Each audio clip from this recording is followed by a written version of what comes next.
Assalamualaikum warahmatullahi wabarakatuh. Perkenalkan, nama saya Raihana Salika Hairunisa dari jurusan Manajemen Institut Teknologi dan Bisnis Ahmad Dahlan, Kampus Karawaci.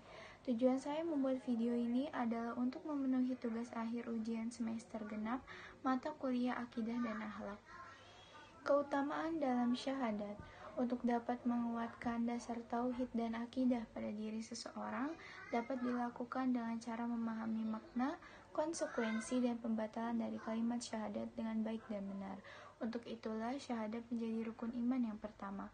Kita semua harus mengetahui bahwa kalimat syahadat ini selain sebuah bacaan juga mengandung sebuah arti yang begitu mendalam. Syahadat pertama berbunyi La ilaha illallah, yaitu rukun Islam yang pertama dan pokok sebelum ia memulai kehidupan baru di jalan Allah Subhanahu wa Ta'ala, dan berarti penetapan hak Allah semata untuk disembah. Syahadat kedua berbunyi Muhammadan Rasulullah, berarti bersaksi dan mengakui serta menetapkan di dalam hati bahwasanya Nabi Muhammad SAW adalah hamba Allah Subhanahu wa Ta'ala yang telah diutus dan dijadikan Rasul Allah untuk memberi petunjuk kepada umat manusia. Yang pertama, makna syahadat. Makna syahadat La ilaha illallah, yaitu beriktikad dan berikrar bahwasanya tidak berhak disembah dan menerima ibadah kecuali Allah Subhanahu wa Ta'ala. Dengan demikian, makna kalimat La ilaha memiliki arti menghilangkan dan meniadakan seluruh jenis dan bentuk Tuhan sebagai sesembahan. Illallah adalah penetapan hak Allah semata untuk disembah. Konsekuensi syahadat. Untuk menjalankan perintah ajaran Islam dengan baik, dia juga harus meneladani Al-Quran.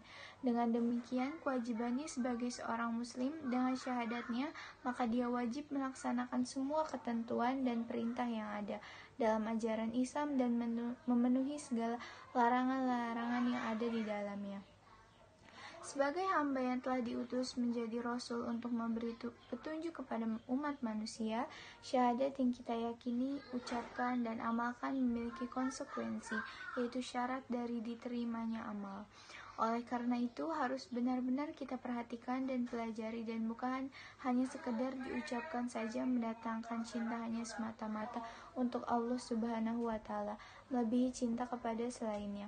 Katakanlah jika bapak-bapak, anak-anak, saudara-saudara, istri-istri, kaum keluargamu, harta kekayaanmu yang kamu usahakan, permogaan yang kamu khawatiri kecurigaannya, kerugiannya, dan tempat tinggal yang kamu sukai adalah lebih kamu cintai dari Allah dan Rasulnya, dan dari berjihad di jalannya wa ta'ala mendatangkan keputusannya, dan Allah Subhanahu wa Ta'ala tidak akan memberi petunjuk kepada orang yang fasik. Quran Surah At-Taubah ayat 24. Pembatalan syahadat. Baginya hanya Allah Subhanahu wa Ta'ala sebagai Tuhan yang harus ditaati, diikuti ajarannya, dipatuhi perintahnya, dan dijauhi larangannya. Maha suci Allah Subhanahu wa Ta'ala yang telah memperjalankan hambanya pada suatu malam dari Masjidil Haram ke Masjidil Aqsa yang telah kami berkahi sekelilingnya, agar kami perlihatkan kepadanya sebagian dari tanda-tanda kami. Begitu juga dalam pembukaan surat Al-Kahfi. Yang membatalkan syahadat yaitu hal-hal yang membatalkan Islam. Karena dua kalimat syahadat itulah yang membuat seseorang masuk Islam. Berikut beberapa macam perbuatan yang dapat membatalkan syahadat seseorang, yaitu syirik atau menyekutukan Allah Subhanahu wa Ta'ala, orang-orang yang menghadirkan makhluk lain sebagai perantara antara dirinya dengan Allah Subhanahu wa Ta'ala, seseorang yang mengabaikan ajaran Nabi dan mengambil ajaran kepada Nabi lain, orang yang benci terhadap sunnah Nabi dan yang senang mengolok-olok apa yang disampaikan Nabi. Sekian pembahasan saya mengenai keutamaan dalam syahadat. Wassalamualaikum warahmatullahi wabarakatuh.